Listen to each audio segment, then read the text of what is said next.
Yet another day, Jake pissing me off by cutting us off mid conversation with no dialogue. Last time I checked, you guys were quiet, not talking, and then I muted you. I actively waited. In the middle of a conversation. I waited for you to stop talking, and then I muted you because it was 10:30. We had to get going. So there we go. Hey, you guys want to talk about being pissed off? Y'all are trying to get started, and then we stop. Or I just started. Hey, you guys want to talk about being pissed off? Imagine me as a pumpkin grower, right? I grew pumpkins specifically because I wanted to make my own pumpkin spice coffee, only to find out there's no actual pumpkin in pumpkin spice. I'm like, what? What? False advertisement. Are you kidding me? No, it's for the seasoning. Okay, it's pumpkin seasoning. Oh my! I was so upset by that because like that's literally why I grew pumpkins this year to begin with. But oh well. Yeah. Well, now you got 3 jack-o'-lanterns for Christmas. I got. And then put like Santa hats on them. Nah, I got like pumpkin pie out of it. I got pumpkin soup out of it. I got pumpkin bread out of it, and I'm even working on pumpkin creamer out of it now. God. Yep. And all of it, audience, was made in America. Help. Yep.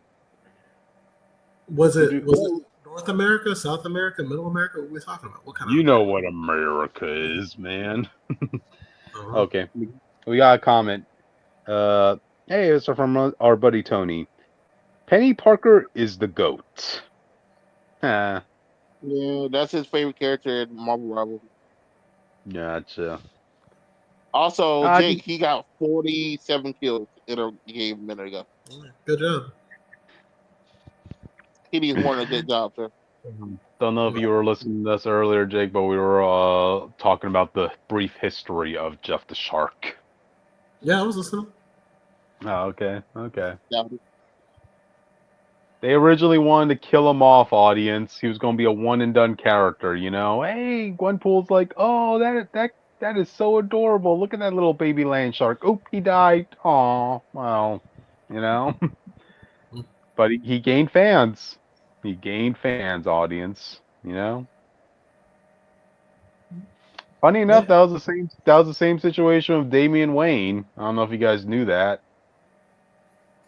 Well, his was different because I know his was like an Elseworld story first, and then they put it in continuity, like the Killing Joke.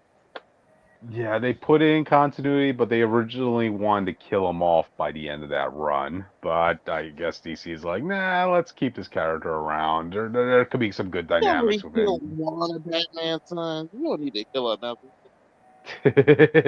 I mean, albeit, yes, we technically killed Damian twice already. Yeah, audience, he's that hardcore, you know? Yeah. He wasn't the weirdest freak out of all time where he went to hell itself and Apocalypse to bring this nigga back. Like, bro, you wouldn't do that for Dick Race. I'm definitely not believe you doing that for a kid you do for 5 minutes. Yeah, this kid wasn't old enough to go to a PG-13 movie, but you're telling me he has 2 deaths on his record already? Come on, you know? So, yeah. That's what it is. Are we getting started, or we got more to talk about? All right. Let's get started. Let's get some extra sleep tonight, audience. So, all right. Welcome to Comic Fanatic Live, the reviews of the week, audience. You're here with me, Cryptid Seeker 415, learning the secrets of pumpkin spice tonight. Yes, and it is I, Jake Tylenol, the chronicler of Bionicle, here to tell you it's Hordika's time to shine. So. Ace. Oh, yeah. I wish Witch was here.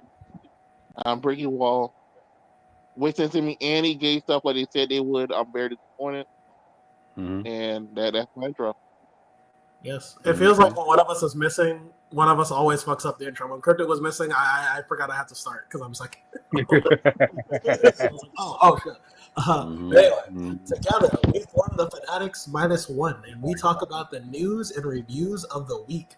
And this week on our special Tuesday nights, we talk about the comic news. Now, we already did our Avengers Academy continuation, like we do that every week. So we did that on Monday, which you can check out our episode on the channel.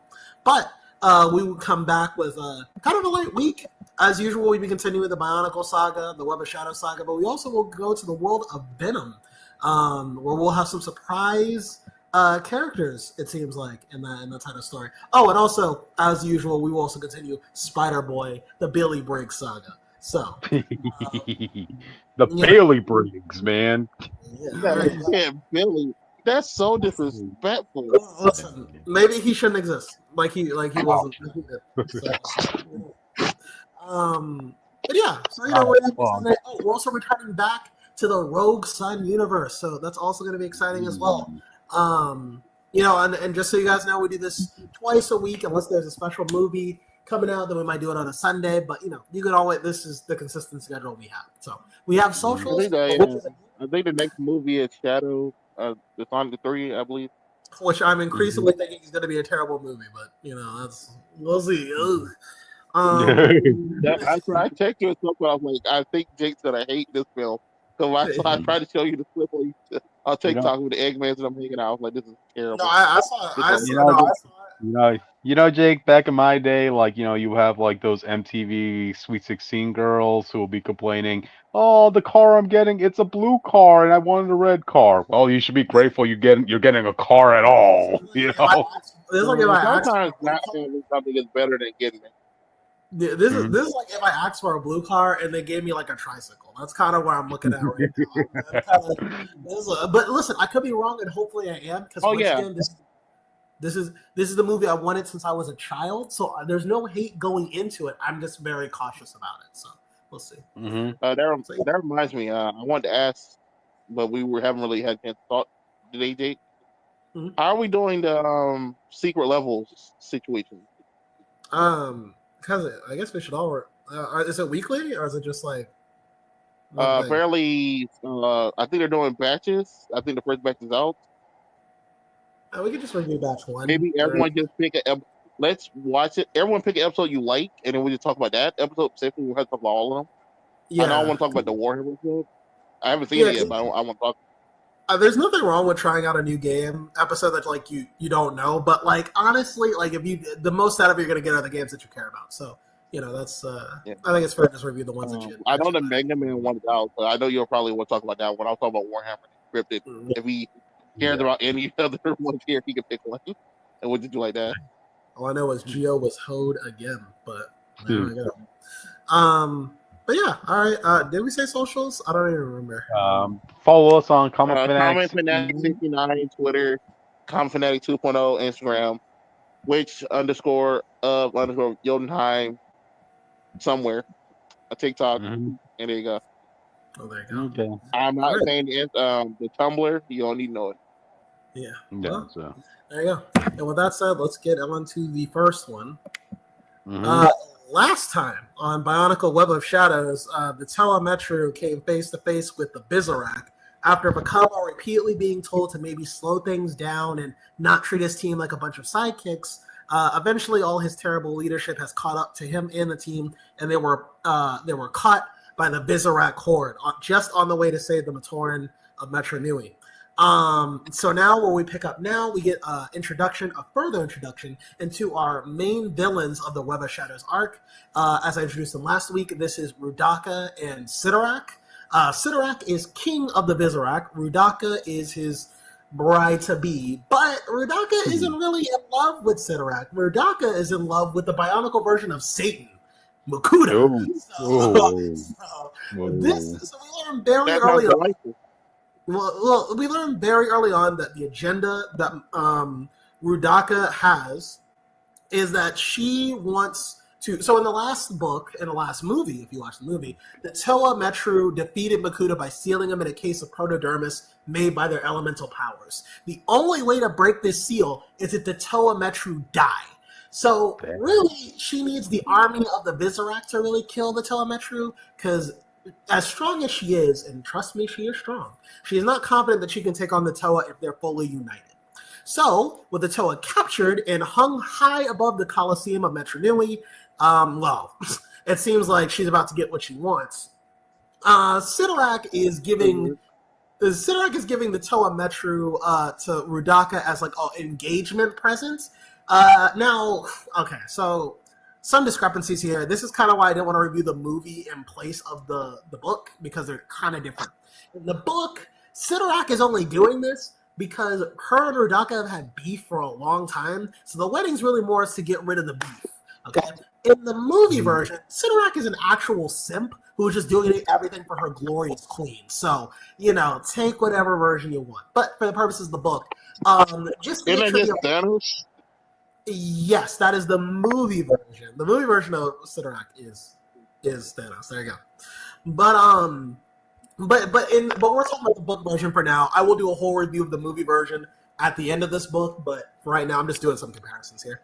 But yeah, so Sidorak, as a wedding present, gives the captured bodies of the Toa Metru, as they're trapped in cocoons high above the city.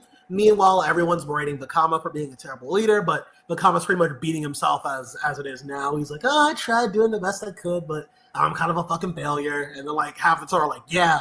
And then Vakama's like, it's not Vakama's fault. And then she's like, well, I mean, it kind of is, but whatever. So I thought that bit was funny. I did like that, though, because I like how Nakama is basically, since day one, Vakama's ride or die. She understands that Vakama has the potential to be a great leader, but he's held back by his insecurities. So I do like that. While she does agree that Vakama has skewed from his greatness, he does need that moral support, that emotional support. But at the end of the day, Rudaka makes the order that we're just going to drop the Toa Metru high above the clouds into their deaths, and that's how she's going to kill them. But on the way down, they've been injected with the venom of the cocoons they've been placed in, and this creates the Toa Metru to behold the Toa Hordika. So these guys are equipped with new body armor, new elemental tools, and they must now master a new weapon on their backs called the Ratuka Spitter. But also, they have to keep control of the beast within them. So, as it was kind of implied, the Toa Hordika do survive their fall. But I did want to ask before we get too deep into this, what do you think about the Toa Hordika designs? New sets. Let me see these designs. Okay. Definitely a shadowy sort of bunch. Okay. Yeah. We also have the movie version as well. This is what they look at the movie. Again, the movie likes to focus on the one in white with the white helmet looks stupid. Go back. Juju? This looks stupid. You don't like Juju's a cool guy. Don't be on my guy, Juju. I don't like how much it clashes with the rest of his fit. Even I don't like the red head either, but the white is worse.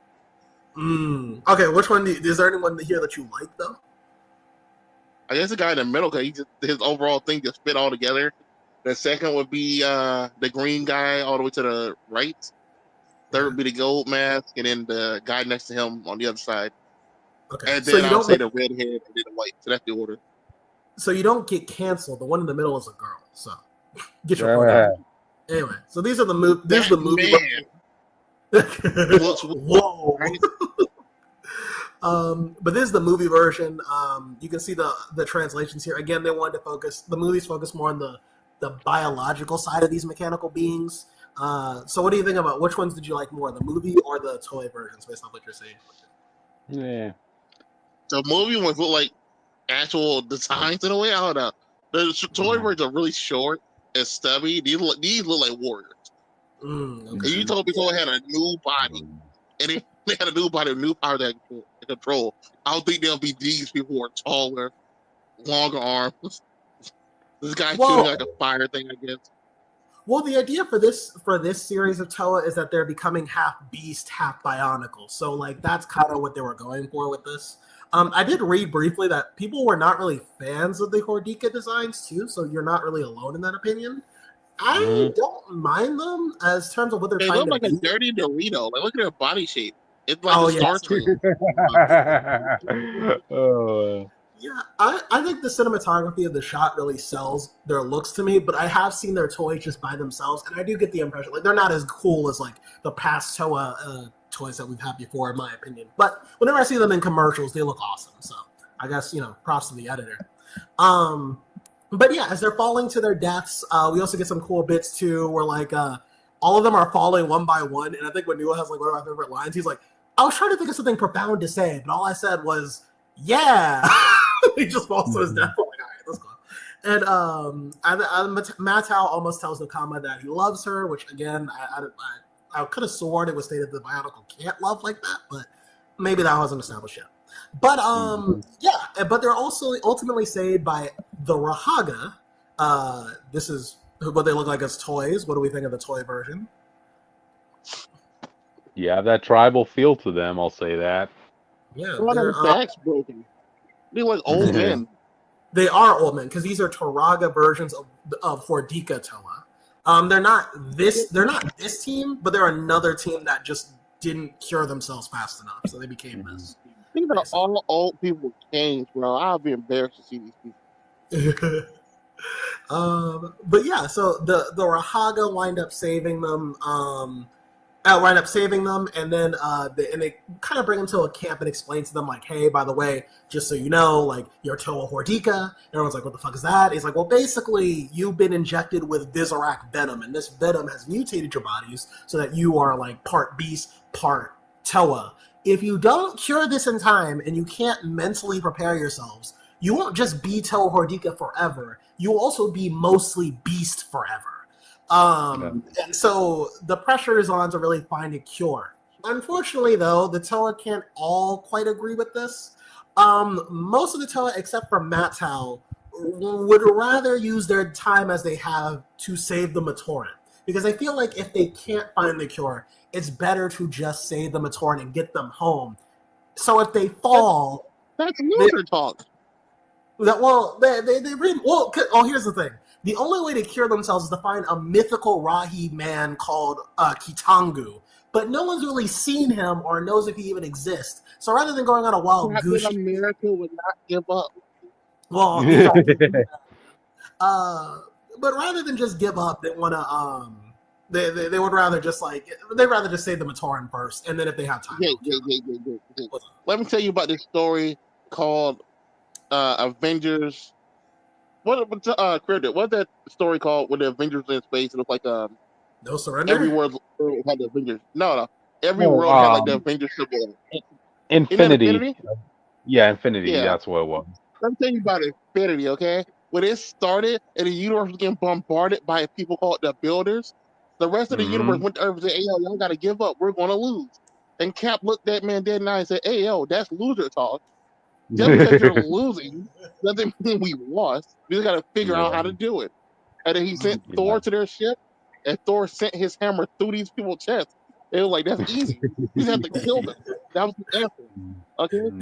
You just figure it out. That's all I'm saying. That's late work. Okay? Well, there's also how the Rahaga look in the movie, by the way. They don't have you don't see the Rakuka spinners on their back. They just made them give them a back. This is like the 13 Prime for showed up. I'm like, bro, who are these losers, bro? Who are these guys? But yeah, so the Rahaga basically, I think his name is Norik. He gives them basically the rundown of the situation. And Vakama says, listen, guys, I know a lot of you haven't been happy with my leadership. Based on where we are, I'm not happy about it either. I know even half of you at least want me off the team. And 3 of them go, yeah. But he's like, listen, the truth is, again, Kitangu seems like a myth. Let's just go save the Matoran. Can we just agree to that? And I'm like, yeah. So that's basically kind of where this saga ends. We do also end on a well-ass cliffhanger where Rudaka finds out that the Toa Hordika lived. Because she's like talking to Makuto like in his crystal state, and she's like, "Don't worry, soon I'll have you free. I just need to wait for the Toa to be dead and take their bodies and get their powers." And then Vizorak comes in and says like, "Hey, just so you know, somehow they survived like a 60-story fall to their deaths." And she's like, "What?" And she's like, "Oh, we're looking for them, but it could take a while." And she's like, "Well, how is she still alive? How are they still alive?" And he's like, well, the Rahaga saved him. And she's like, God fucking damn it. And so that's kind of where we left off. So now Rudaka is plotting her schemes to try to kill the Toa so she can free Makuta. That's where we end off. So I actually really did enjoy this as well. There's a lot of overlap between the movie and the expanded version. And the movie version proper, the Toa just straight up try to get to Kitangu. There's no really let's deviate from the plan and go save the Matoran. They're like, okay, well, let's go get Kitangu first. I did also like the reactions too. The reason this is the most humiliating thing to happen to a Toa is because in Bionicle Society, Toa are very sacred. So like the idea of having your powers given to you by the Great Spirit and it being corrupted and inverse into this ugly, perverse thing. I mean, Matau takes it even harder. He's like, I'm turned into some kind of monster. Like he's the one who's like, I just want to get a cure. Like I don't want to look like this. This is not what Toa are supposed to look like. So there's a lot of cool dynamics between that as well. In the next section, though, we will see how the Did either one have like a Green Goblin situation? We'll get to that actually. So in the next one, but yeah, so Bionicle Web of Shadows continues to be one of the darkest. I think it is the darkest book in the Bionicle series, especially when we get to some of the themes in the next saga that we'll get into. But yeah, I'm really enjoying it so far. Again, check this out on Crosswire Geeks. And hopefully we'll be around for the next book later this night. So there you go. Gotcha. But alrighty then. Any final thoughts before we move on, guys? No. All right. Get better designs, dude. These guys look clean. This is like this is literally when the 13th Prime showed up in like Avengers Revenge of the Fallen. I mean, not Avengers, Transformers Revenge of the Fallen. Like, I got two things for you. Why do they look like that? I got two things for you. One, it seems like the Bionicle fan base agrees with you. But two, the next sets are better, I promise. The next sets are my favorite sets. So it's like, so we're all good. Yeah. But all right then. I guess with that, let's move on to the next book, audience. Oh. Remember? There you go. Spoilers. Okay. We started with Paul. Go ahead, talk about it. Number 1 by Al Ewing. People don't know this. The mystery is who Venom ended up with after Venom War, because we read Venom War, and he became Cletus. Well, he became Carnage. Both of them were dying, so they found each other. Venom got knocked through a window. I guess he landed on somebody else, and he said, "Fuck it, Dylan, I'm not going home." I guess. But they're having a court case about it for some reason. This is a weird way to start this book. Okay. And they're like, take a look at the newest symbiote, Madam Mask. Is that a picture I sent you? Was she the one in like in a prison uniform? It was a woman, yes. Yeah, there you go. Madam Mask. I think the last time she showed up was in an Iron Man book a few years ago. Nah, she was in Gang War. We won't talk about that. Okay. Yeah. Apparently, she was in Gang War. I hate her mask. I don't think they ever made her mask look good. I don't think there's ever been an artist or anyone who made this mask look good. I think the best she looked was probably like Iron Man Armored Adventures in the cartoon. I forgot that design, to be honest. So, no. Oh, now I remember her actually. Yeah, when she was a teenager, I think. Yeah. Everybody was teenagers except for an organized thing. Yeah. But she's the first suspect to be the new Venom symbiote. Why is she in court about it? Because they're trying to figure this shit out. Because Venom's been around and he's been doing some crazy shit, apparently.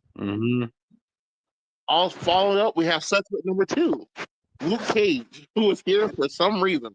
Why is the mayor here? Who knows? Yeah, just because Venom.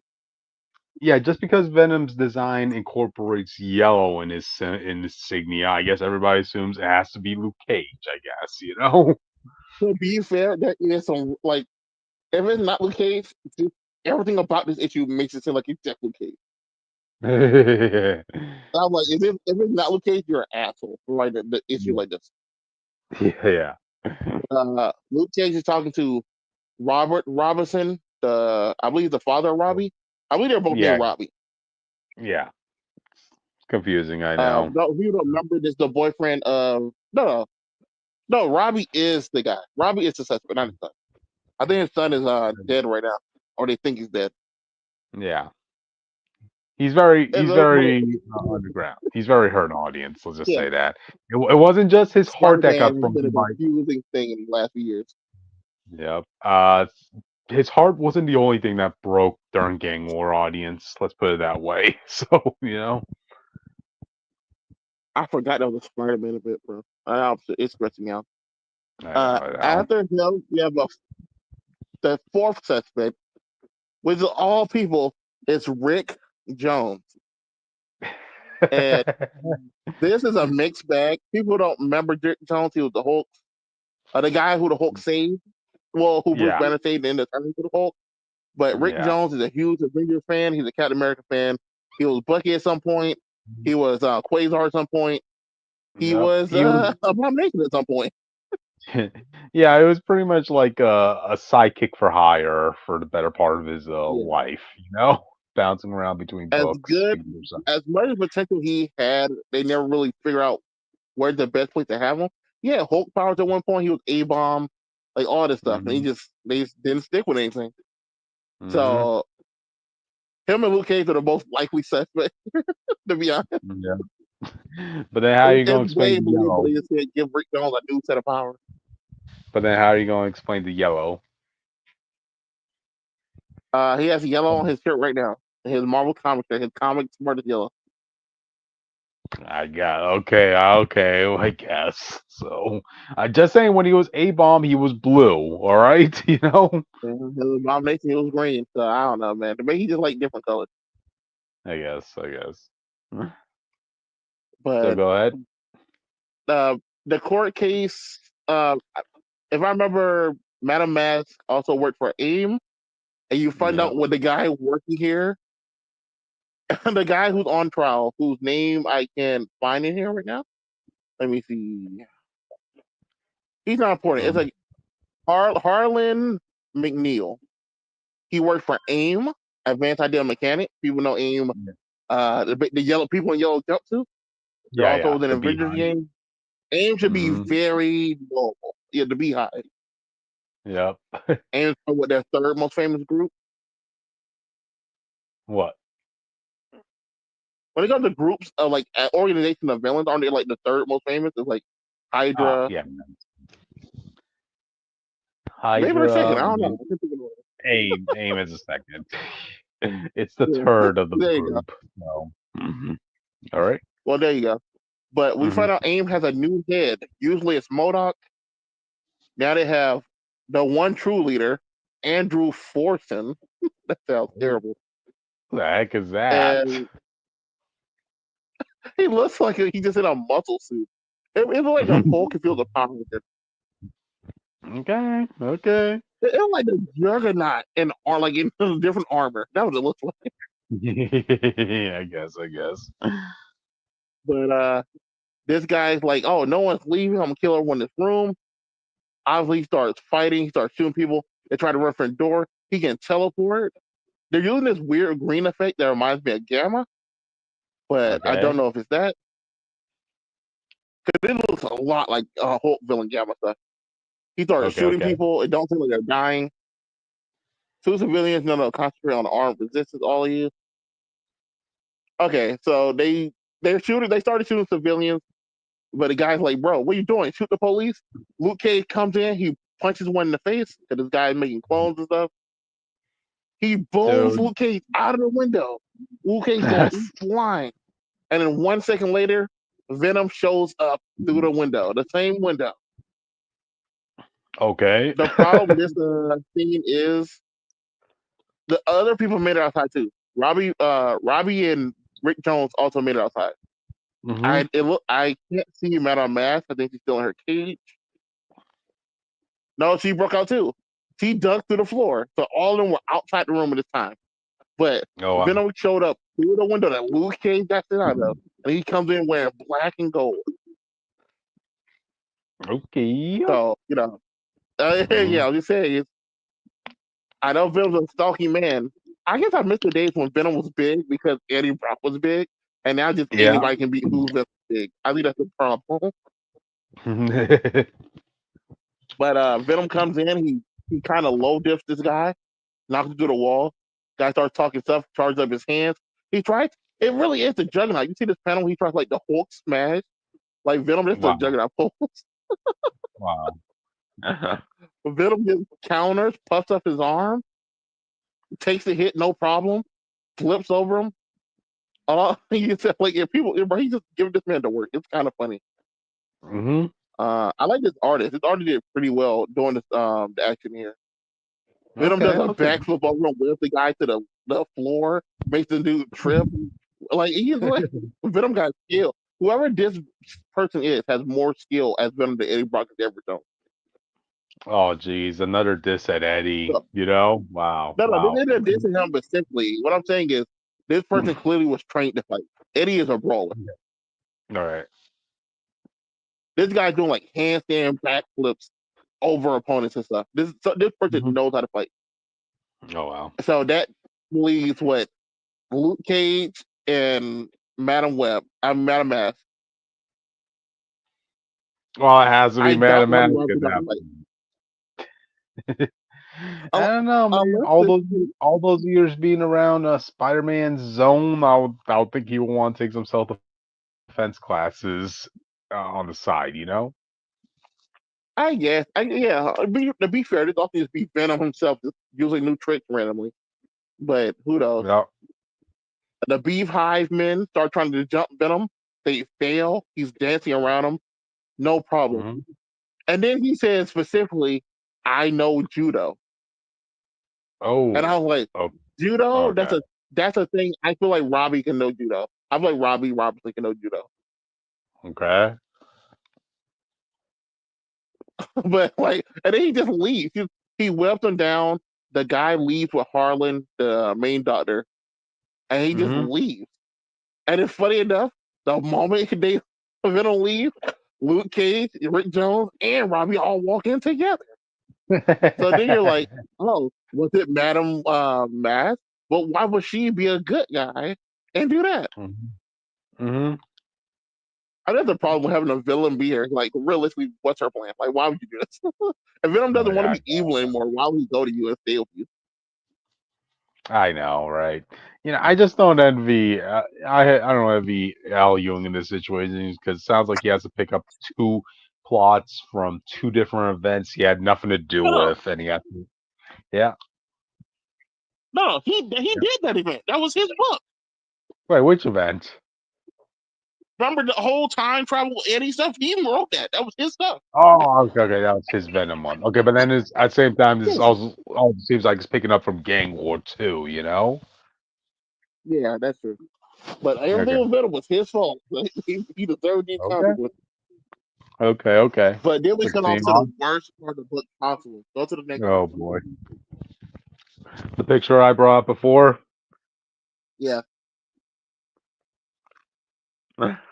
Oh boy. Like any good book, they said any good Spider-Man book, they said, fuck it, let's ruin it, bring in Paul. You see, and you know what's funny enough? Go ahead. I was about to say I did want to pick up this book, but then as soon as I saw a review saying that Paul was going to be in here, I'm like, no. But the thing is, I don't mind Paul as much as other people do. Like I don't hate Paul because for Paul's situation, I wouldn't want to leave either. You know? I wouldn't want to leave him either. But he has no reason to be in this book.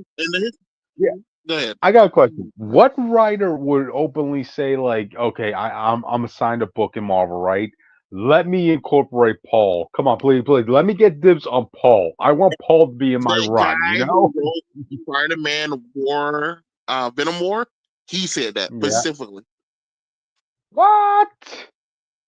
Yeah, he wanted Paul in that book. He wanted to write drama between Paul and Peter.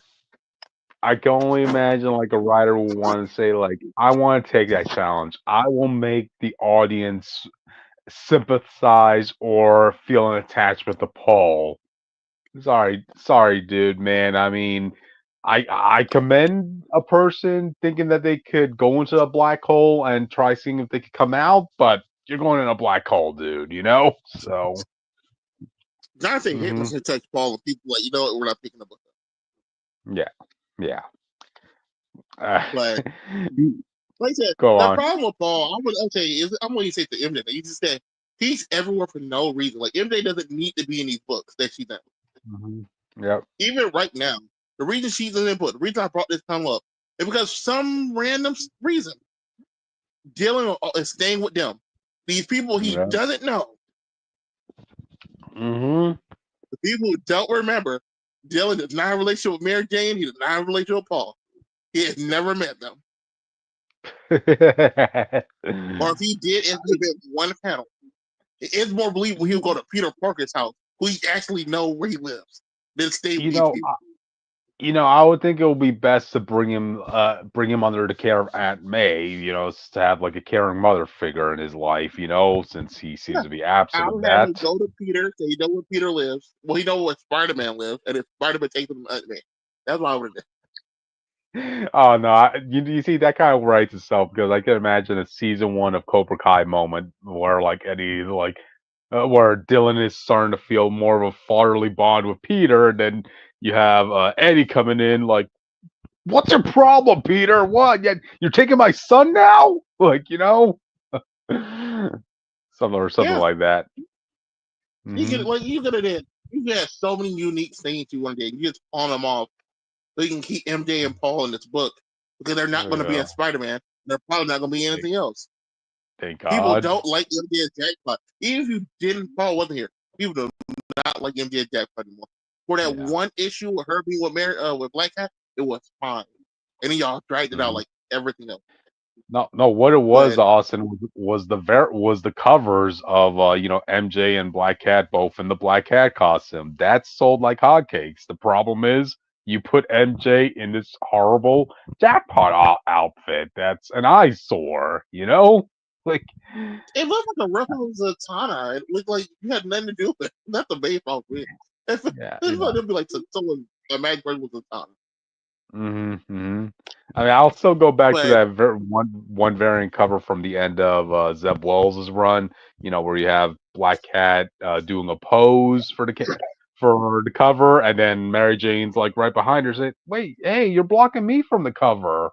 Oh, yeah, that's a point. No, I did not see that. There's literally a word. I really want to see it now. Yeah, there's literally a word caption for Mary Jane saying, "Hey, you're blocking me from the cover." But yeah, that's a point, Mary Jane. Nobody wants to see you as in that costume, So, but all right. Yeah, so Dylan's here, and he's basically staying with them until he can figure out who Venom is. And it's like, bro, go out and do some legwork. Don't stay here with these people. Yeah. Oh man. And all the seniors that are around, you can find one. Where's Sleeper? Did he die? What am I the other for? There are like 5 ways you can become Venom again, or something like that, and figure out who this guy is. Why are you at Paul's house on this man's laptop? Oh wow. Yeah. Al, you have a task at hand, man. You have a challenge. Go ahead. Also, Mary Jane just walked home in her Jackpot outfit, by the way. I hope someone followed her ass about to blow this shit up. I really do. Oh, wow, Mary Jane. Spider-Man would never do that. This is terrible. He walked up to the front door and Jackpot. It's bad. Mary Jane is bad enough that you have like one of those masks that just only cover your eyes. Because like, hey, how many long-haired, redheaded gals are there in New York City? Just say it. Not even that. How many are famous, worldwide famous, and stay in our apartment building?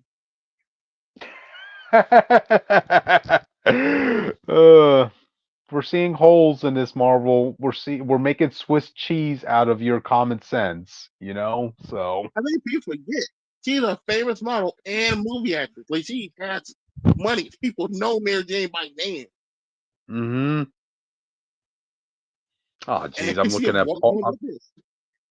I'm looking at Paul with the man bun, and it's just giving me flashbacks to Winter Soldier and his man bun. God dang it, I hate man buns now. At Paul, they're trying to make him look more like Ultimate Peter, and it's really aggravating people. Oh God. Yes, now I'm looking at it. Yeah. Since Ultimate Peter came out, they suddenly gave Paul longer hair and stuff like that. We used to have short buzz cuts like hair. Wow.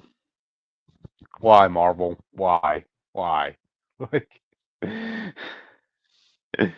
why?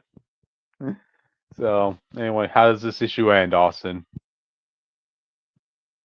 Oh, I thought it was a fun picture right here. Oh, okay, Unless okay. I missed something. Yeah. Oh, this is the final picture. This is a final picture. They're like, one of these 4 people are Venom, and I'm gonna figure out who it is. Yeah, because Dylan good has luck to you, bro. I guess. Dylan has mad detective skills. I'm sure there's no other detective in New York City currently that can help you out. You know, right? Bro, where's all Right? the duck when you need them, bro? You still faking being a spider person? Hey, if Luke Cage is a suspect in this, Dylan, I would highly recommend a one Jessica Jones out there, you know, to help you out with this, you know. So, but yeah, it's what it is. Wow. Why, Al Ewing? Why do you think you can? Do you really think your hype from Immortal Hulk means that you'll be able to make No, Paul work? Come on, dude. I did. I didn't want to say this. Some people think it's not either for, and they think it's Danny Rand. Oh, Because okay. I don't know if you remember, Danny died, but during the Yeah, Zombot, like the zombies symbiote arc, yeah, people yeah, who got infected by the symbiote and then got cured came back to life, like the Boomerang did. yeah, yeah. So people think Danny came back to life and he'll turn New York and flew out the window and landed on him. I'm not joking. I'll probably buy this issue if that were the case, man. Lord knows Danny needs some support, and now more than ever, audience. All right, all right. Yeah. Quit fooling yourself into believing Lin Lee is such a hype Iron Fist. All right, you know. So I think that's my worst. I'll talk about when we get to tomorrow. Let's move on. yeah, But that's it. It was a good issue until Paul showed up. The mystery was okay, but it doesn't feel like a good mystery. Like, mhm. yeah, it can be any one of these 4, but I'm gonna keep doing stuff to make it lean towards Luke Cage. So, like, I don't believe Luke Cage. So it end up being Luke Cage, but you just wasted my time. Yo, you would think like Luke Cage out of anybody would want to be mourning the death of Danny Rand, you know? Wait, did he even have a funeral? I do not think so. I'll look it up while we Oh, talk about next topic. oh my God! Further salt to the wound, you know, given the history him and Luke Cage had. Seriously, Luke, you're gonna do your boy dirty like that? Wow, wow. Yeah. But anyway, I guess we can move on to the next book, audience. So next book let's see. The next book we're talking about Spider Boy number 13, audience. And yes, this is the issue that Dan Slott was hyping will be a key issue, you know, because of a first appearance, as you see in the cover right here, from Hulkette. Which I'm pretty sure that was, you remember when Marvel was like, let's make variant covers of everybody who had a sidekick, right? I'm pretty sure Wait, this no, was she one was not character. in there. Yeah, Huh? she was not in there. No, She no, was not in there. that's what. Yeah, that's what I'm saying. Like, I'm pretty sure she was a character that Marvel forgot to put as a variant, so they're like, let's just put her in Spider Boy's actual comic and see if she gains any traction. You know? So, Her alrighty. first So, appearance in Spider-Man Venom War #2 was he gets killed by Peter, which is an adult. I won't let people forget that. I don't want people to get screwed over. That's what that was. Wait. So for the Iron Fist stuff, yeah, it looks like let me see. I'm actually scanning it right now. It don't look like he had a funeral. It's just like a collection of stories and his death.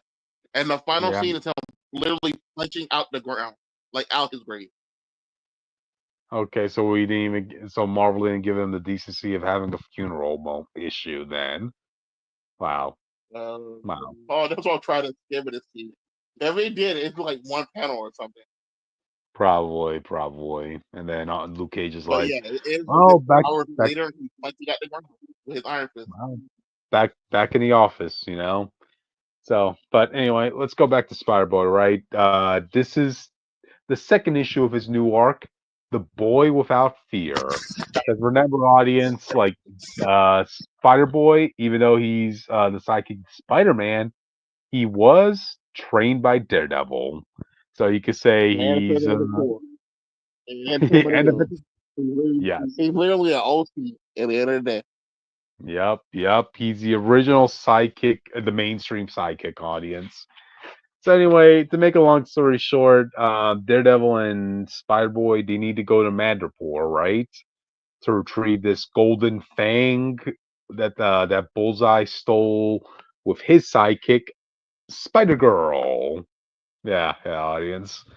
So yeah, needless to say, Daredevil and Spider Boy they don't really have enough money to actually pay for a flight ticket, so they just stole away in the cargo side of an airplane.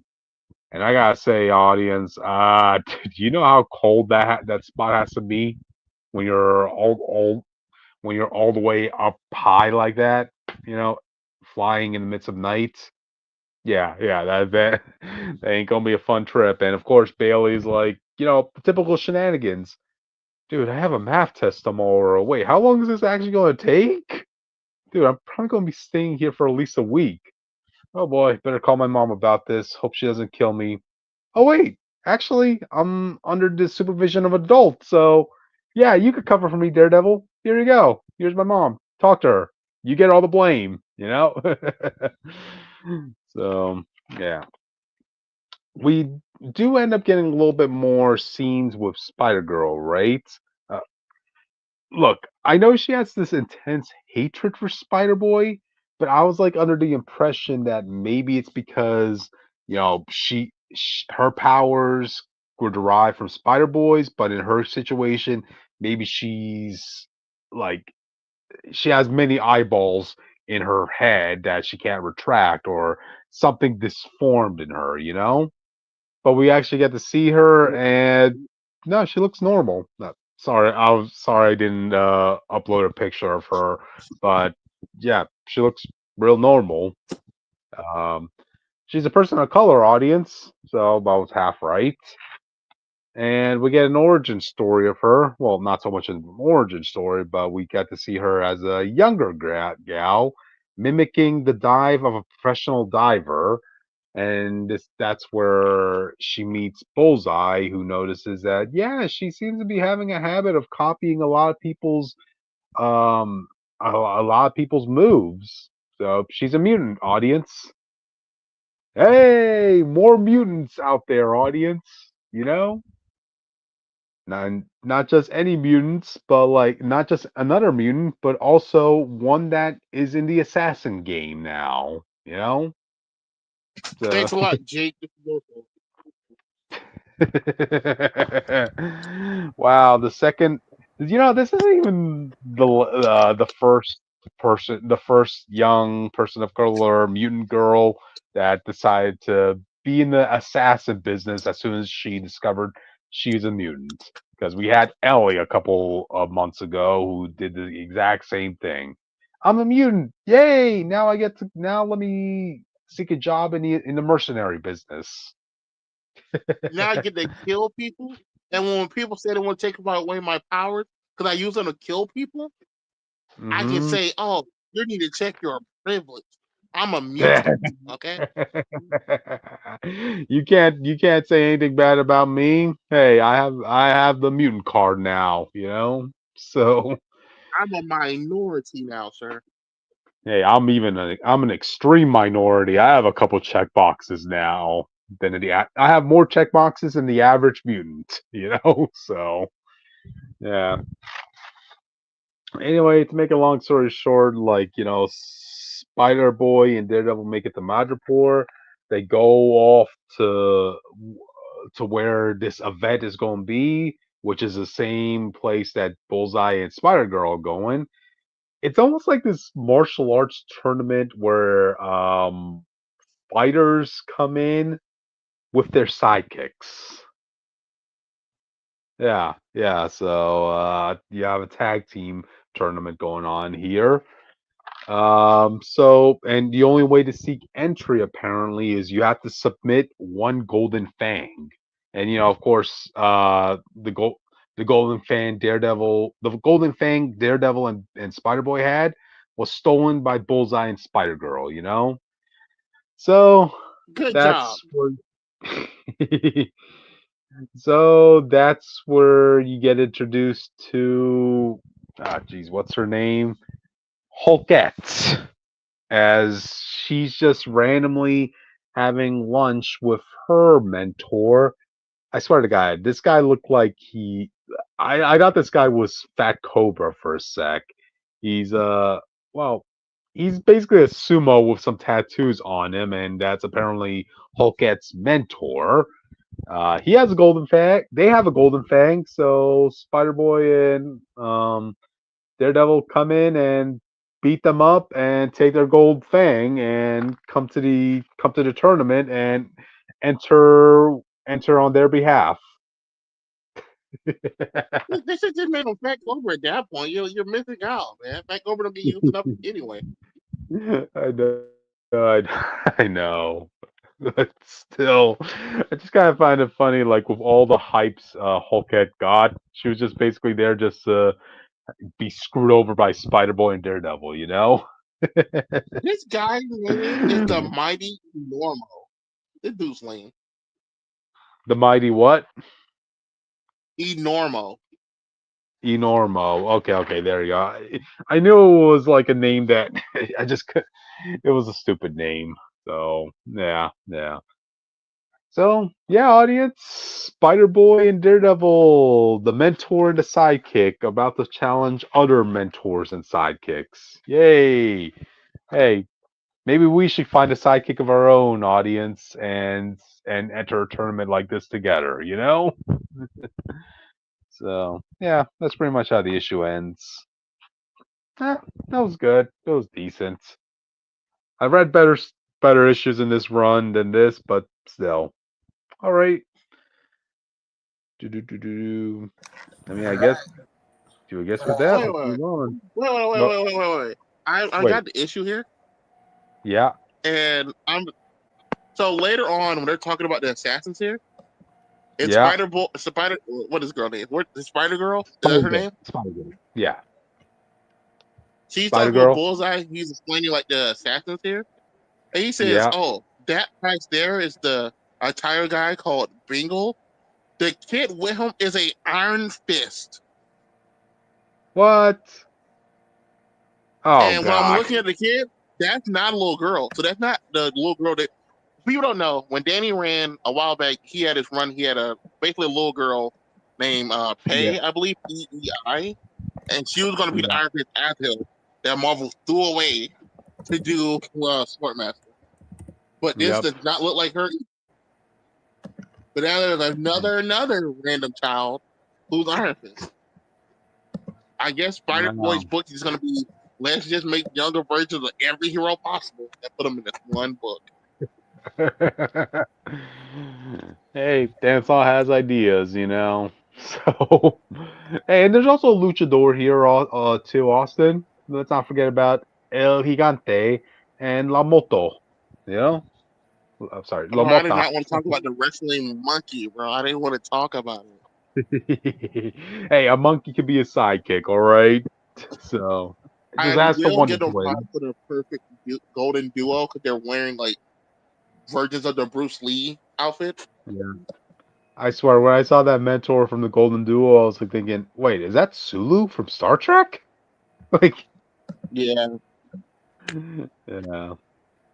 All right, that's all I wanted to find out. So apparently, there's a kid Iron Fist, so we got to make sure to buy the next issue because that'll be a first appearance, and that'll be very important. Oop, there you go, audience. So, all right, then. I guess with that, we can move on. Unless, Jake, you want to answer for another mutant assassin being brought into the world? I already told my people to chill out, and then I keep getting yelled at for saying, let's put some bracelets on them, but whatever. Yeah. And people wonder why I support the Sentinel book, right? Yeah. Okay, let's move on. All right. We have returned to Bionicle Web of Shadows. I'm calling this arc the Beware the Beast arc. We already know where we were last time. Basically, the Toa become the Toa Hordika, and they're deciding instead of carrying themselves to, go find a way to save the Matoran. Their current plan is, Kama's original plan was that we make airships because taking the boat is just too dangerous for the Matoran.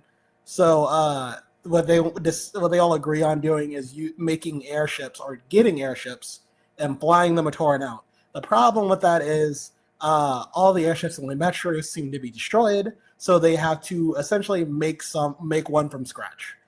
So the Toa split up, which is par for the course in the Bionicle book, but the Toa split up with their Rahagas, respective Rahagas, who we also get introduced.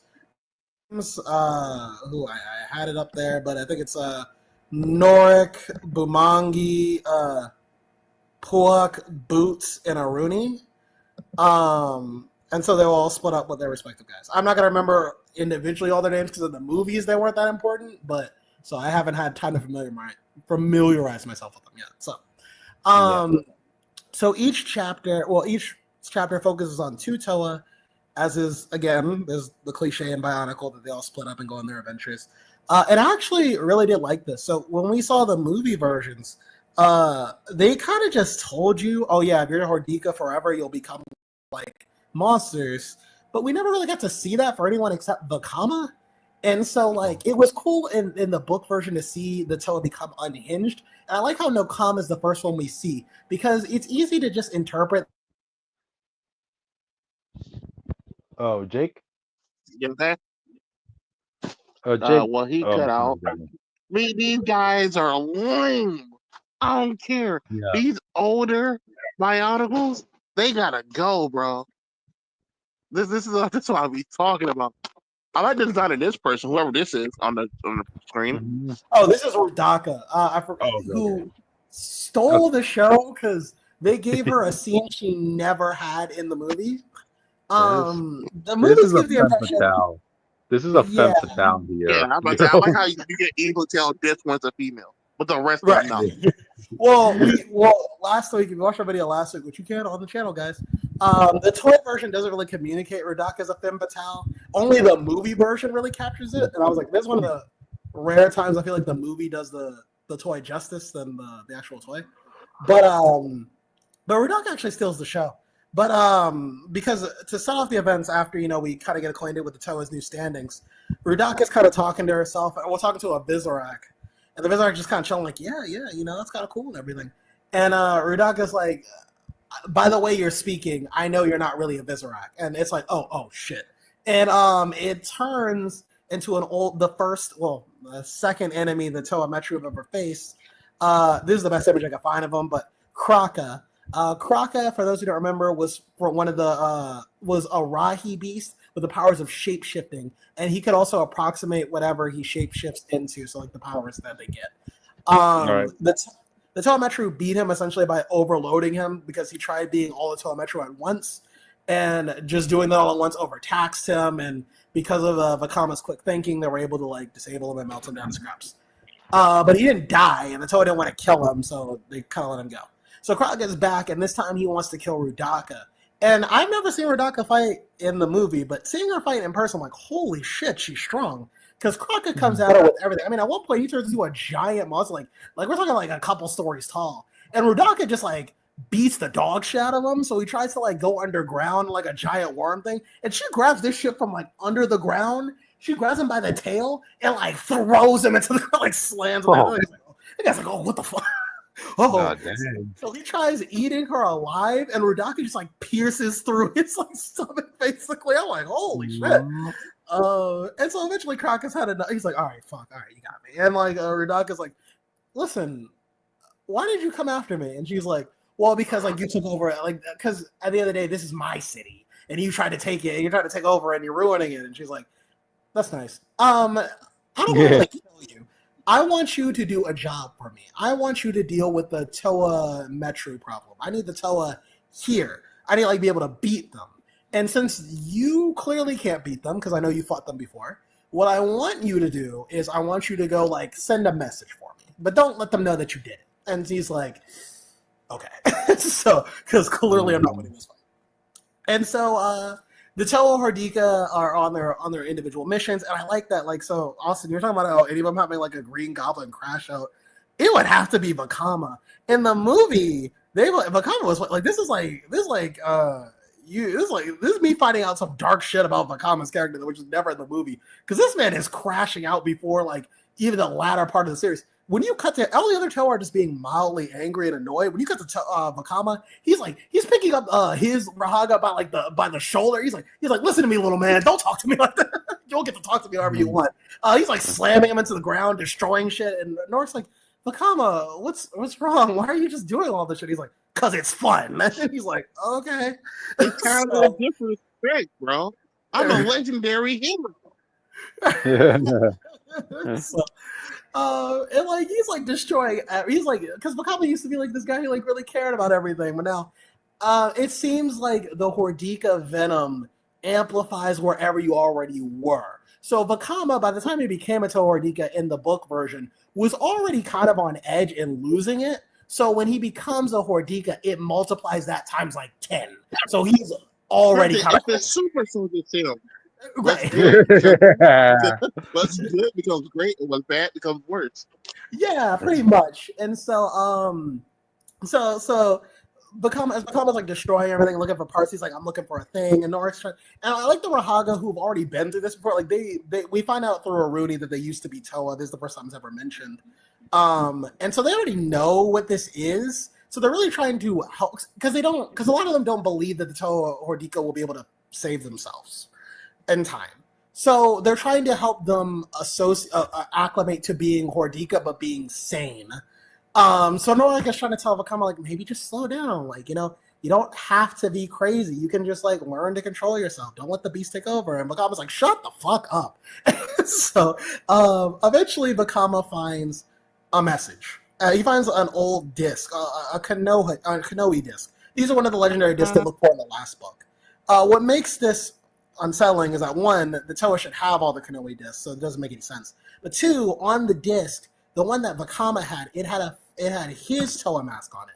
But this one has his mask, but it's kind of like scratched on there, and underneath it is the mask of one of the Matoran from the second book, whose name I'm forgetting, unfortunately. But this indicates that Vakama was never meant to be a Toa Metru. It was meant to be the other guy he rescued in the last book. And Vakama's like, what the fuck? Basically. And one by one, on their own individual adventures, the Toa find out that they are basically frauds. The Toa that we've been following for a long time were never meant to be Toa. They were just kind of the runners-up. The ones who were supposed to be Toa, they were never meant to be Spider-Man. You just happened to show up, so this guy died. Right. Right. Yeah. So that's basically what it is. And so, like, Vakama finds the full message, and the message Toa Licon basically says is like, I'm not really sure. Like, I want to, he named the Toa that like he was going to pick, and he says that's what I was assigned to do. And who am I to go against Saraga Duma and Nabiki and all that? But something's telling me instead to choose Vakama and them. So I'm going to do that. And Norik's like, well, this doesn't prove anything. It just tells us that he changed his mind. It's like, and Vakama's like, no, it's saying that like he didn't really believe it. It's something made him change his mind. It wasn't really him. It was like he's having this like spiraling out of control. And Norik's like, oh my God, bro, can you just calm down, please, God? So, and like I said, all the other Toa are slowly figuring this out as well. We also get some backstory on the Rahaga, which we did not get in the movie. Aruni explains, and he says he's talking to Matau, and he's not saying the whole story. We also find out that the Rahaga, again, they were Toa before. And Aruni, for reasons he doesn't want to reveal, is basically saying that like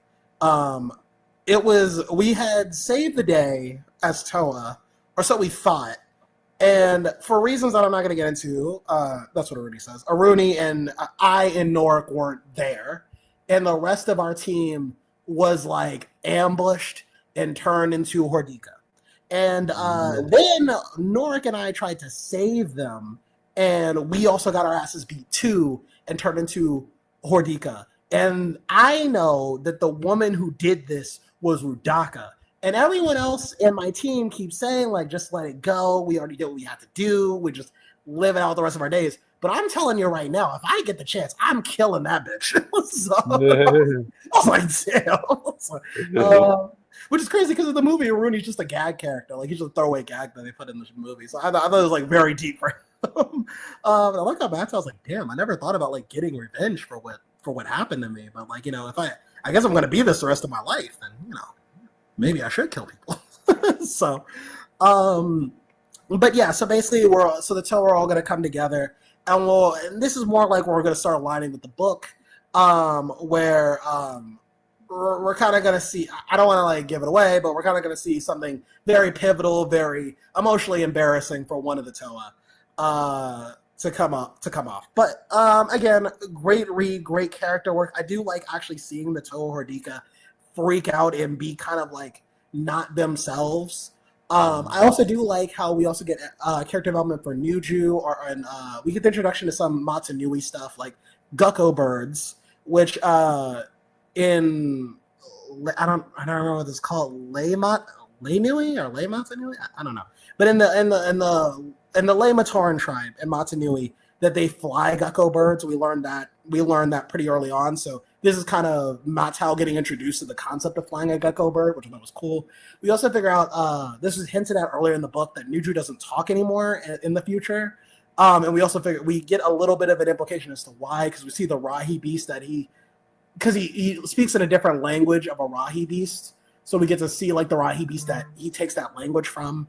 A lot of cool stuff here. But yeah, like I said, once again, there's all Crossfire Geeks in the Biological Chronicle section. Book 5, yeah, Web of Shadows. Yeah, go read it. I again thoroughly enjoyed this book.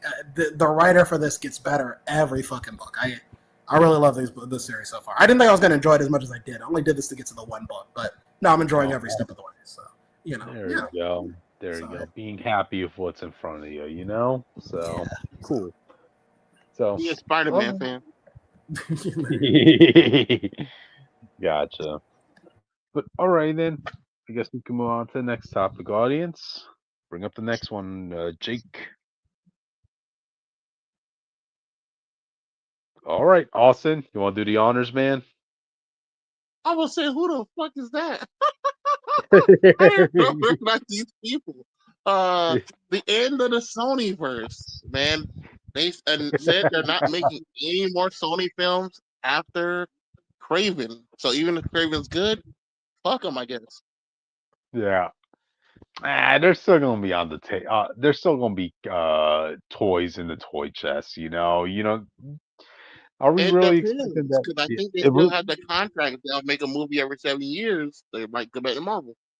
Now I can just imagine them popping up as a cameo in the next Avengers film or something like that. It's the multiverse after all, But yeah, to anybody who's really invested in the Sony universe, I don't know what to say, but hey, there are more things in life to look forward to. Just saying, So Yeah, if you're looking forward for Agent Venom or whatever the fuck, or them ruining Spider-Man 4, fuck yep. you. Yep. The Yeah, mess up part is I had actually had hopes for Craven. Like, Craven looks interesting. Even though they're not doing the traditional Craven, they're still holding his ideas kind of true. Yeah. They just need to end on a good note at least. Let's get one decent film out of Craven, And hey, if Do what the Fox universe couldn't do and end on a good note. They ended on New Mutants or Dark Phoenix, one of the two. Dark Phoenix. We can count Deadpool or Wolverine, but we don't count that. It was clearly an MCU film that had the stuff in it. I don't count it at the end of the Fox verse. I count it as a celebration of their life later in life. That's true. Man, what do you think's going to happen to the Vulture now? I thought you think he just showed. Well, to be fair, with Into the Spider-Verse, they did show that Spider-Man people were going around just returning niggas home. So maybe that will happen to Vulture. You kind of will have to at that point. I just But, imagine how much that of a leads to question. downgrade that was. Hey, I'm starting out on the MCU. A guaranteed franchise that's doing well. What? You guys want me to go to the Sony universe? I'll beep you. You know, you better be It would paying me be for that this man was in prison and he got uh teleported out of prison. And then when everyone hmm gets sent home, he actually got sent here, but he somehow had his full suit. It was no, no, his full suit fixed. It wasn't even the broken one from Homecoming. right. Same material and everything. So I guess at some point in the Sony universe, the Chitauri came and blew stuff up and left their metal behind. And So somehow he was still like, I'm in a whole new universe. Guess what? I'm gonna get these guys and go jump Peter Parker. How are you gonna get back? Like, what was your plan here? You see, I like to go back and at this one moment at one of the conventions, right, where one fan was asking, was asking the executives at Sony, right, how are you guys playing this whole thing out with your Sony universe going forward? And one of the writers was like, "Do you really think we have a dartboard? Do you really think we have like string attached to sticky notes? Okay, this is gonna be phase three, then phase four. How does this movie connect to that? Do you really think we're doing that? you know? Bro. Y'all want to do the Sinister Six? At least think y'all have a plan to get to that at least. No, we have Agent Aunt May in our agenda, so we'll find a But way to fit yeah, that man, in somewhere. the best part is, well, how much movies they put out. I really want to see that now. At the time, I shitted on the idea. And we had Agent Aunt May. We had Black Cat, Silver Saber, Silver and Black. I was Yeah. interested in that. Like, I wish that these ideas at least came out. Now that we know it's ending, I really want to see what these would have been. Yeah.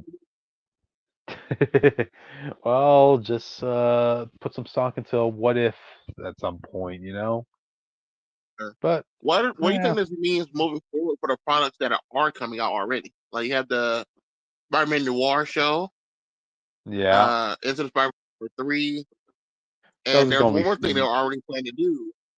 Like, is the Noel crossover with Spider-Man off the table now? Or is that just going Oh to be shoot! Spider-Man 4?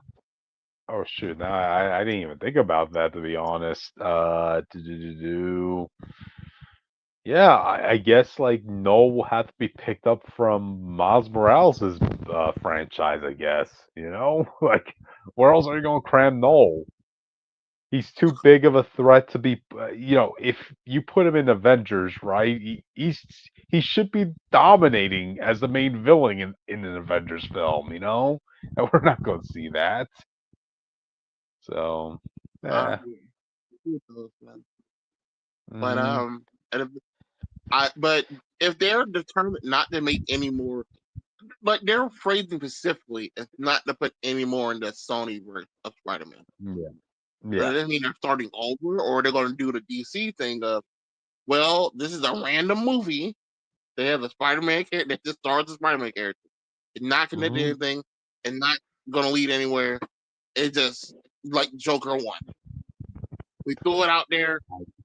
Who knows what happened? I guess they'll have to go that route. I'm pretty After that, they sure. plan to sell the rights back. Hmm. Yeah, anything could happen at this point. But at least we can sleep soundly at night knowing we're not gonna get another Madam Web situation. So yeah, yeah. Yeah, man. I miss my Mexican luchador Spider-Man villain movie. We're going to get El Muerto or something. Oh jeez, I completely forgot about that. We were supposed to get like Yeah. a wrestling Sony It was gonna be. It's the movie. guy he fought in one on one wrestling match in one random issue, and that's You gonna be see a that? whole movie played You by see Bad that? Bunny. You see, that's one of the examples of where Sony doesn't really. I don't trust Sony, right? Because the concept of having like a movie or a series dedicated to the wrestling side of of Marvel, it could work. Problem is, Sony doesn't have the rights to a lot of the characters that could have made it work. Like, like Yeah, Ben Grimm, The Thing, or Demolition Man, or Battlestar, or any of those characters, or what's her name, Titania, or Absorbing Man, or any of them, So, yeah. yeah. Hmm. You also, I was always very surprised well, how weird Sony is. I was surprised they didn't make the guy who killed Uncle Ben an actual villain. Like, I thought they were Uh-huh. gonna pull like a Batman '89 or something. Where the guy who killed Spider-Man's uncle turned out to be like Yeah. a Kingpin or like any like big name Spider-Man villain later on in his life. You see, I'm surprised we didn't. Marvel didn't make that Rustler or Spider Person. But the, Oh they no, made that'd and be crazy with they, them. I go in and kill they this kid and his family. I run in yeah, with the gun. I get bit by a spider, start freaking out and leave. Like wicked spider. dude. Austin, the moment they made Uncle Ben and Aunt May a Spider Person in their own respective universes, anything's Yeah, possible at that point. Spider Man. Her arch villain was Vulture. Two old people fighting against each other. Wow, wow, audience. And then they made a villain for Spider Verse. I don't know if you remember that. I saw an article about that. I'm like, wow, Yeah, all my wow. Peter is just sucking across the multiverse because of these spider powers. So I'm gonna kill every Spider Man and get rid of the spider powers for good. And then Peter be able to sleep at every other new Peter will be able to sleep at night and just have a life. Wait, oh man, now you're trying to make me agree with a supervillain now, Marvel? Wow, wow. So, oh, all right then. Um, you have any more thoughts, Austin? Let it rest in pepperonis, I guess, man. Yeah, yeah. Sorry to all you Morbius stands out there, but yeah, you could live Yeah, on. me. Gotcha. But all right then. I guess with that, we can move on to the next book. Do-do-do-do. And I got this one. So, Deadpool and Wolverine Weapon Extraction #1. Now, I bought this book because I thought this was the upcoming Wolverine and Deadpool comic. You remember, of course, in time for the movie, they announced we're going to have a Wolverine and Deadpool comic, right? But now they're Wasn't like, that the World War okay, Three comic? what was that, Austin? Wasn't that the World War Three comic? The World War III comic, yes, that one. So that came to an end, but now the editors are like, okay, now we're gonna make another Wolverine and Deadpool comic, you know? And I thought it was gonna be this one, but now apparently it's just the amalgamation of the Extraction era that Marvel had, where, of course, in time for the movie, they thought it would be a fun idea to have these mini stories jumping around from their current lineup, right? Like, okay, let's say Deadpool in the current Deadpool run, the last 4 pages will be dedicated to this extraction story, right? But if you want to see the continuation of that, go buy the Captain America book, which will have its last 3 pages dedicated to this. And then afterwards, you jump onto the Hulk book, if you want to see part 3 of this story, and so on and so forth. I But hated that. They did the same thing like a cosmic story, like Silver Surfer with other people. oh And I was yeah, like, bro, I do not want to buy these books. they also did the same thing with Absolute Carnage because I remember the setup Absolute Carnage. They tried doing their whole after credit scene equivalent of having 1 page in a couple of comics, setting up the upcoming event of Absolute Like, yeah, Carnage. him getting the yeah. I think Yeah. Wolverine started that. He came back to life. And they're like, oh, where's Wolverine? It look, guess what? He's here. In the He's stone. Oh, he's over here. He's leaving the stone over here for somebody else. And he's driving a beer truck. Yeah, Yeah. yeah. But yeah, to go back to this book, it's really just Deadpool and Wolverine just universe hopping, right? Like it's Wolverine's birthday. He's not really hyped up about it, given the typical tradition of his birthday that always happens because of Sabretooth. But yeah, Wade coming in doesn't exactly make things better, and before you know it, a portal opens up in front of the bar, and Deadpool and Wolverine just hop on it, and they're going through dimension. I remember, I really was expanding Jake's imagination with this. Right now, Austin, picture Yep. Deadpool and Wolverine in 2099. All Okay. right, picture what they look like. All right, now imagine them in 3099. All right. All right, you got that image in your head? All right, now Yep. imagine them in 4099. Okay. Yeah, and so on and so forth. Um, but yeah, that's really it with this book. I don't want to really get into the details because it's just a novelty book. Hey, they make it back into their own universe and all's good. That's really as basic as the plot goes. So, alrighty. It was a short review, so let's move on to the next one, guys. Do-do-do. Oh, I guess it was this book. Just when I thought I could sip some water. But anyway, alrighty. Oh, Well, God, I can't believe it. We're finally back. yeah, yeah.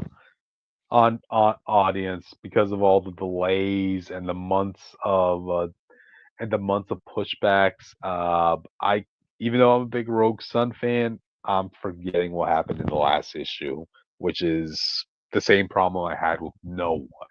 You know, it's better as a trade read. I'll say that.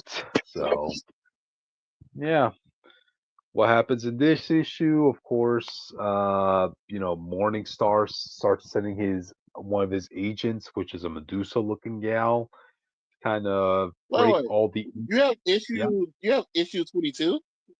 yeah, 22. I have issue 23. Oh, wow. Okay, this is embarrassing because this issue 22 is what they had in my comic shop. So I guess they screwed up. Dang. Well, to be fair, it don't sound Oh. like you read it, so maybe they just put out more comics this week. Yeah, yeah. So, little beep up Well, on go my ahead. end on uh okay, yeah. We have Morningstar. He sends one of his agents to go after I keep forgetting that black woman's name. She's the one who's in charge of putting all the bad guys Rogue Sun captures and puts them in like jewelry glass as their prison. But she's also trying to rehabilitate them, right? So she gets attacked, and Yeah. she has a little kid with she has her nephew with him. So she has her nephew with her, and unfortunately, he becomes a casualty in the fight between the ant and the Medusa-looking gal. So yeah, yeah, it comes with the hero Where's Rogue territory on me. Sun when you need him?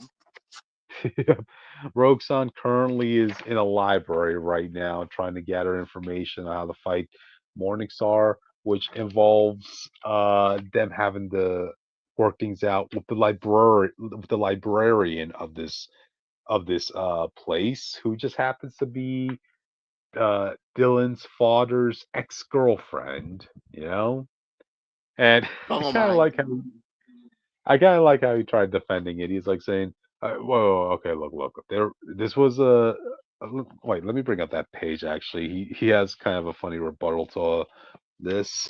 Give me a sec. Give me a couple seconds, audience. All right. Okay.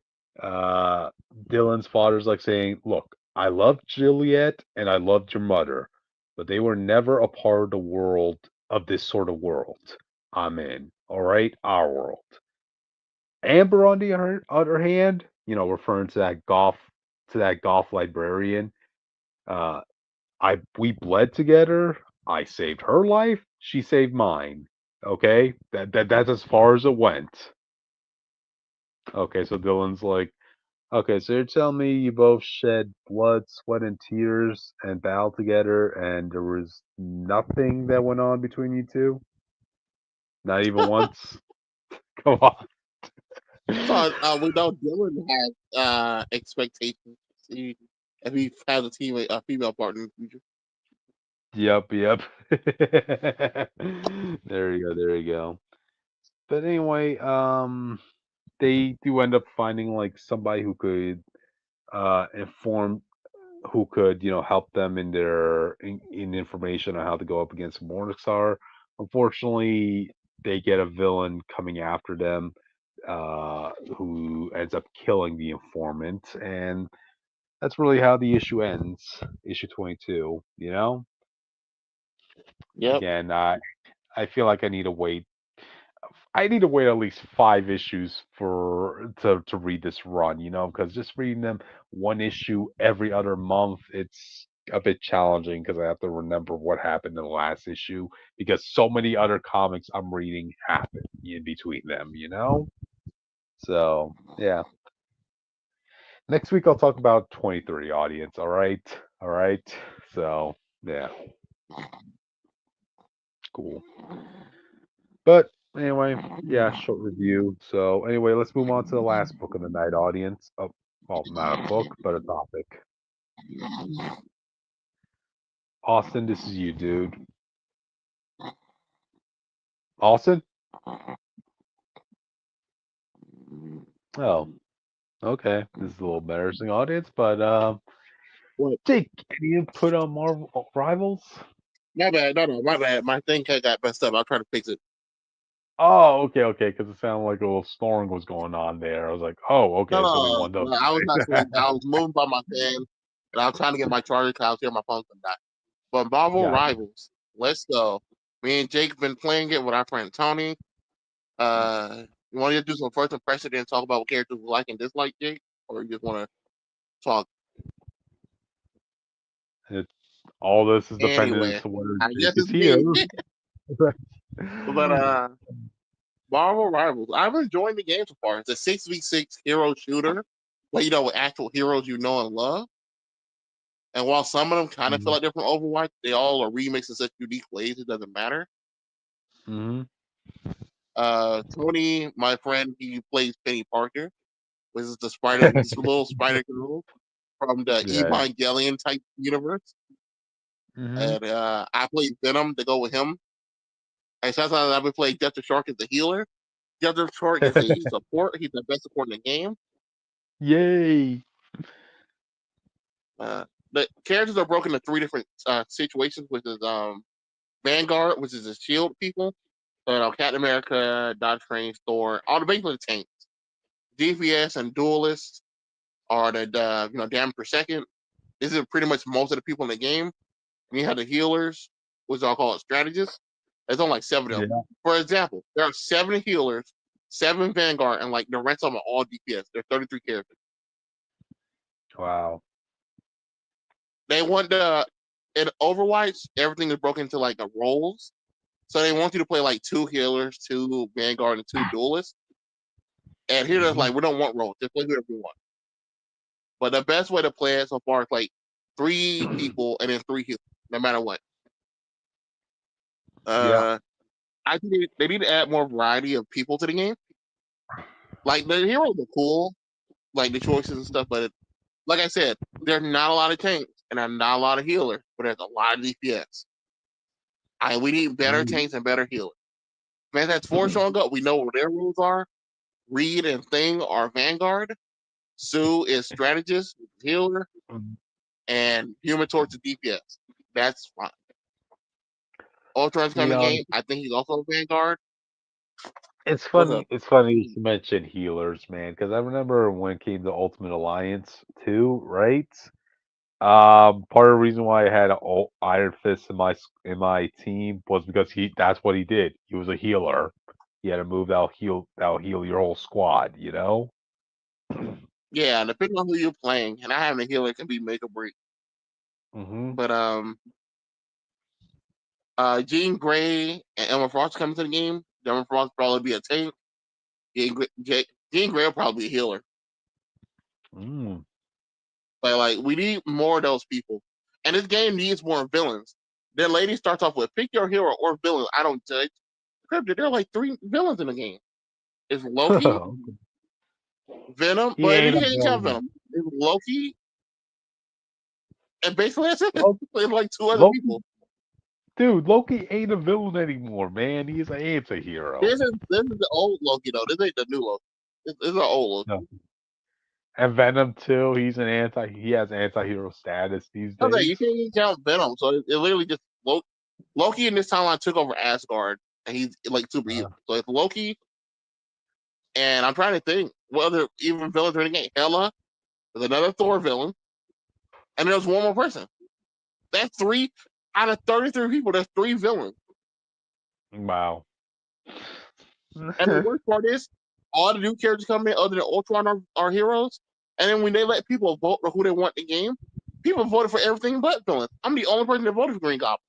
Everyone else voted for like Ghost Rider, Gambit, Nightcrawler.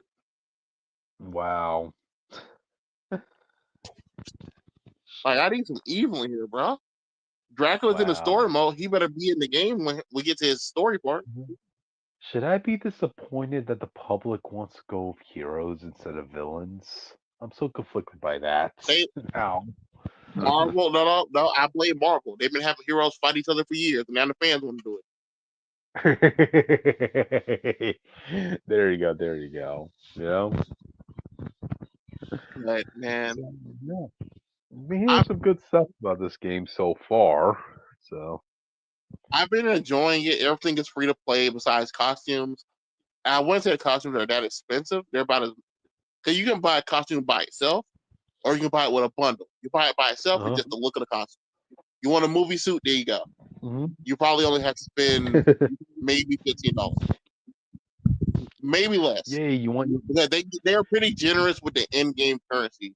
Like, I can buy a costume right now. I just don't want to. Yeah, audience, you want to get your over-designed skin with extra unnecessary lining? Go for that. If you have $15, no. That's why you buy the movie skin where they don't have the over-designed skin, where it looks like a movie. But, I get it. Oh, yeah, all the costumes are great. It just, when they're not designing it, it's really good. I think my favorite costume, actually, they designed it one great costume. They made their own costume for Cloak and Dagger. The Cloak and Dagger has like no other real variants in the Marvel. It's not like 1602. But they gave one where she represents life and he represents decay and death. And that's a really good costume for them. Oh. But my favorite one in the game right now is Superior Iron Man. They give the whole symbiote opening where the symbiote comes around his body and stuff, and it flashes red to blue. Like, no, it's best. Oh, it's that sleek chrome-like design that catches your eyes. Yeah. If I buy a costume, it's probably gonna be that or Space Knight Venom because I play those 2 a lot. Yeah. But I don't think there's any major problem with the games besides, it just came out, so not a lot of maps. We get into games really fast. Every character is interesting. I don't think every character is fun, but it's not really, maybe the character is just not my cup of tea. And I haven't played competitive yet. I'm kind of scared. I'm not gonna lie. Ooh. And let me see what else I wanted to bring up. We only got the first part of the story, so all we know right now is how Loki took over Asgard. He made a deal with Hela to trap Thor in hell for a while, and he basically just took over everything while Thor was stuck there fighting Hela, which took a whole 100 years or so. Wow. Dracula's attacking a version of New York, and Blade and Maggie and all them trying to fight him. Doctor Strange is helping. With Doom for some reason, Doom from the future. It's basically called Doom from the past to go fuck himself. And Doom from the past that you're not going to talk to me like that. I'm Doctor Doom. They ripped apart the costume for Good on Doom. Good on Doom. Oh no! There's one thing I wish I had this picture. So there's this meme going around that always went around where Moon was like, "Where's Dracula? That big nerd? He owes me money," and they made that canon to the game story. Wow. What, a side quest? No, it just like they have like a novel type thing in the game where you unlock pages and stuff like that. Oh, okay. So at some point, someone asked Moon Knight, "What do you know about Dracula?" He's like, "I know a lot about Dracula.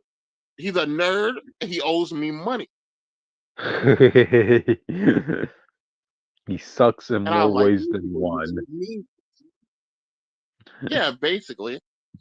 Mm-hmm. So like, listen, I really think Dracula's playable when we get to his part of the story. We're still in the Loki, Asgard stuff, so I don't think we'll get in a new character related to that. But the game needs more villains, man. That's my biggest complaint so far. It needs more villains. It's very disappointing. They come in this hero shooter, and they're like, it's like playing Marvel vs. Capcom or fighting game. It's like, where are the bad guys? The bad guys are the strongest people you have. I want to play Thanos. Where's Thanos? You gotta sing that. You gotta sing the reverse lining of "I need a hero. I need a villain." I need a villain here by the end of the night, please. To take me off my feet. I think that's just the biggest problem I see going forward. Even now, like all the people I read out to you, the only villain we're getting is Ultron. That's confirmed. Everyone else is like 9 more heroes after that. Wow. Well, and it's like, why Ultron? Oh, he was in the MCU for a brief period. Yeah, but here's talking about people in the MCU. I probably would have still did Green Goblin first. People love the Green Goblin. They'll make you hungry. They'll make you hungry. They will make you hungry for the villains, Austin, by the time this is all over. So yeah. This game has a team up mechanic. So if you use certain heroes and they're together, they get power ups to use during the game. They need a better team up. It has 6 players. You know what that means? Yeah. You can play as all 6 original Avengers of the MCU together in their MCU costumes, but they all do not have power up together. Wow. Like give them at least like a passive power up with like low level healing or something. You can do the whole Avengers team. You can't do this in any other game. You can't do this in any other game. Like this should be a big deal. Sounds like a missed opportunity, man. Yeah. It is. Like a lot of the team ups aren't people you expect. Like one is Spider-Man, Venom, and Penny Parker. They're like, oh, they're Spider people, obviously, you know? But then it's like Rocket Raccoon, Punisher, and Bucky. And I'm like, oh, because they use guns. But it'd be like, you wouldn't think this was going to be a team. Why does Rocket have one with them and not Star-Lord? Ooh, that was an oversight. Star-Lord, Star-Lord met these 2 first, him, Rocket, and Groot. That should be a trio of their power up. But instead, it's Rocket, Groot, and then Rocket, Groot, and Jeff the Shark. They could according to this game, Jeff the Shark is from Planet X. What? Jeff the Shark is not from Planet X, people. He was made by MODOK. That's sad. You know, like this whole team was based on a lie. You took my Guardians trio team up for no reason. whatever they can do to sell adoption, I guess. So Like Cap and Bucky doesn't even have a team up. That is sad because I remember, I know a lot of people didn't like, what was it, Marvel vs. Capcom 3 or 4, but It like, was god 4, dang, yeah. Infinite. But dang, that was still a cool combo to see Winter Soldier and Captain America.